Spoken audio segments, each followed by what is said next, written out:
Voilà, mais avant cela, on va prendre quelques minutes avec Nicolas Gosset, chercheur à l'Institut Royal Supérieur de Défense, pour essayer de comprendre ce qui s'est passé à la frontière entre la Pologne et l'Ukraine hier soir avec ce missile qui est tombé du côté de la frontière polonaise. Bonsoir Nicolas Gosset, merci d'être avec nous.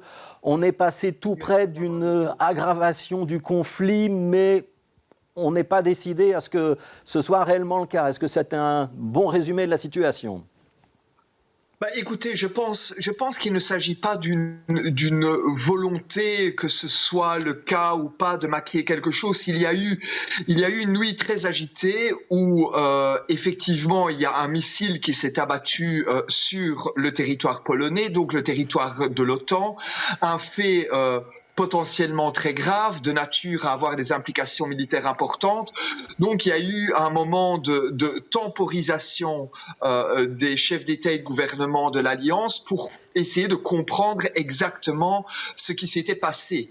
Et c'est vrai qu'entre l'hypothèse majoritaire hier soir et la réalité la plus vraisemblable qui semble se dégager aujourd'hui, on est dans un scénario qui peut écarter le doute, le risque d'une escalade militaire majeure impliquant l'OTAN. Ouais. C'est-à-dire qu'hier soir, Nicolas Gosset, je vous interromps, ça veut dire que hier soir, on suspectait que ce soit un missile russe qui se soit abattu sur le territoire polonais, qui était tiré peut-être un petit peu trop fort, un petit peu trop loin. Aujourd'hui, on a plutôt le sentiment que c'est un missile ukrainien utilisé pour contrer une attaque russe qui a atterri en Pologne, c'est ça l'explication ? C'est exactement ça. Avec ce matin le président Biden qui disait sur l'étude de la trajectoire qui avait été effectuée par les services, il lui semblait peu vraisemblable que ça ait été tiré de la Russie, mais restait la possibilité d'un missile tiré par les Russes, par exemple depuis le territoire de la Biélorussie, ce qui aurait signifié un certain type d'escalade également.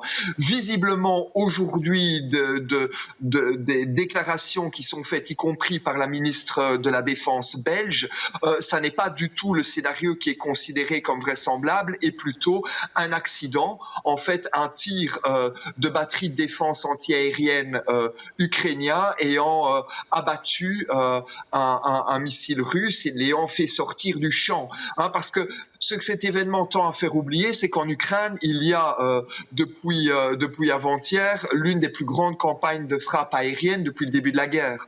Les Russes ont tiré près de 100 missiles sur 17 régions ukrainiennes.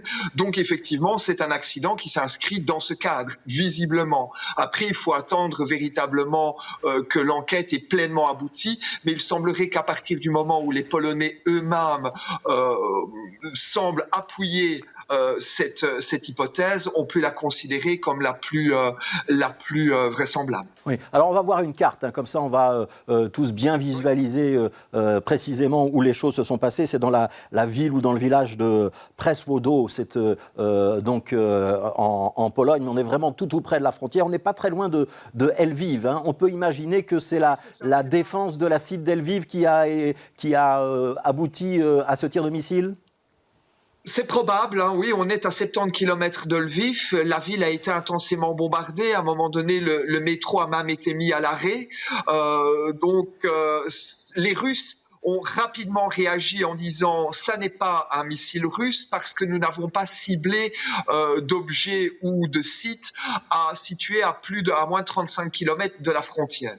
C'est ce qui a été la première indication fournie par les Russes pour démentir, et donc visiblement c'est tout à fait possible que ce soit un tir de S-300 ukrainien ayant intercepté un missile russe qui est parcouru quelques kilomètres de plus. Ouais. Est-ce qu'on va le savoir avec précision, Nicolas Gosset, parce qu'il y a une enquête en cours.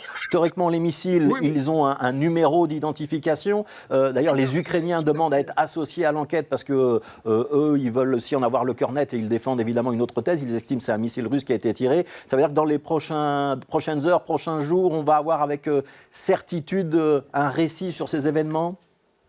Oui, vous apportez les éléments déterminants. J'ajouterai à ça aussi qu'il y a un avion de chasse de l'OTAN qui a pris en charge une partie de la trajectoire de l'objet lorsqu'il a franchi la frontière ukrainienne vers la Pologne. Donc il y a des données radars, des données satellitaires qui sont étudiées pour la trajectoire. Comme vous dites, l'identification sérielle de l'objet aussi. Donc même si une certitude absolue dans un temps très réduit reste quand même difficile à apporter, on aura en principe l'ensemble des informations rendues publiques qui permettront de comprendre ce qui se passe. Alors, s'il y a autant d'émotions... Et les Ukrainiens eux-mêmes, oui.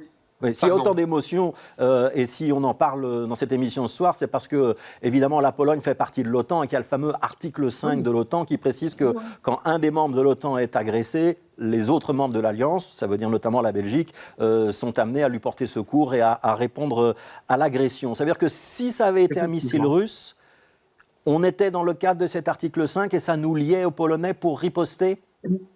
Alors, ça dépendait de la demande de la Pologne, si la Pologne demandait à activer l'article 5 ou pas, parce que c'est d'abord un acte volontaire de l'État cible.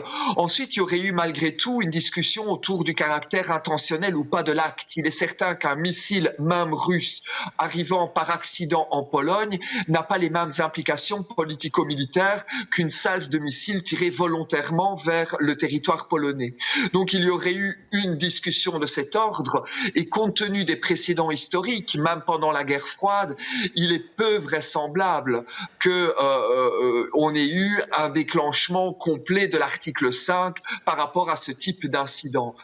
L'article 5 est véritablement fait pour protéger un État membre de l'Alliance d'une attaque qui met en péril son intégrité territoriale et sa défense.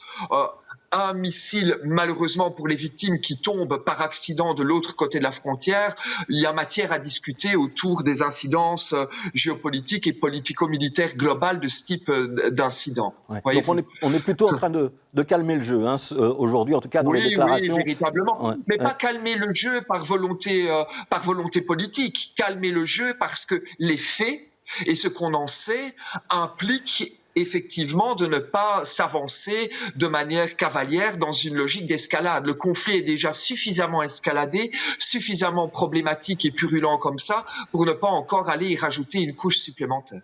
Ce sera justement ma dernière question, Nicolas Gosset. Cet incident qui a quand même un peu fait frissonner toutes les capitales européennes et tous les pays membres de l'OTAN, est-ce que c'est un incident qui, selon vous, va être de nature à pousser les Occidentaux à armer encore davantage l'Ukraine, par exemple en l'équipant d'une batterie antimissile ou d'une sorte de bouclier antimissile, si c'est possible, ou est-ce que c'est au contraire un élément qui va amener tout le monde à se dire « Ouf, on est en train de passer pas très loin d'incidents majeurs, il faut maintenant désescalader et pousser les belligérants à entrer vraiment en négociation ». Quelle est votre lecture ?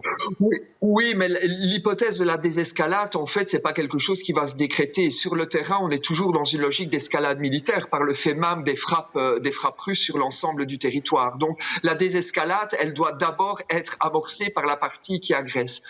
Deuxièmement, je suis d'accord avec vous que ça va avoir deux types d'incidences. D'abord, une accélération sans doute de la fourniture de défense antiaérienne à l'Ukraine parce que les défenses actuellement ne fonctionnent de manière que très limitée et en plus avec des problèmes techniques, on s'en rend compte.